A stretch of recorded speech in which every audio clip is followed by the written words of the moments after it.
యేసుక్రీస్తు ప్రభువారు మానవునిగా ఈ లోకానికి వచ్చి 33.5 సంవత్సరాలు జీవించి చివరి గడియలో ఆయన రక్షణ కార్యాన్ని సంపూర్తి చేయడానికి కల్వరి శిలువలో ఘోరమైన బాధ పొంది రక్తం కాచి మనందరి పాపాల కొరకు మరణించారు. తద్వారా ప్రపంచ మానవాళికి రక్షణ అనేది వచ్చింది. కొంతమంది మాత్రం ఈ రక్షణ అనుభవంలోనికి వచ్చి వెలిగింపబడి మరలా వెనకటి జీవితానికి పాత జీవితానికి వెళ్ళిపోతూ ఉన్నారు. హెబ్రీయులకు రాసిన పత్రిక 6వ అధ్యాయం 4 నుండి 6 వచనాలు.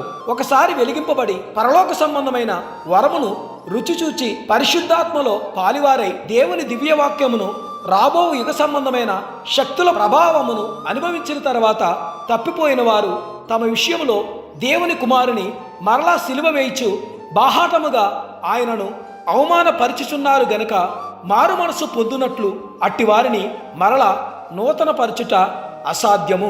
ఎవరైతే రక్షణ మార్గంలోనికి వచ్చి పరిశుద్ధాత్మ అభిషేకంతో నింపబడి ఆ వరములు రుచి చూచిన తర్వాత ప్రభువుతో మంచి జీవితాన్ని జీవించిన తర్వాత మరలా లోకంలోనికి వెళితే గనక వాళ్ళు మరలా ప్రభువుని సిలువ వేస్తూ ఆయనను అవమానపరుస్తున్నట్టుగా వాక్యం సెలవిస్తుంది.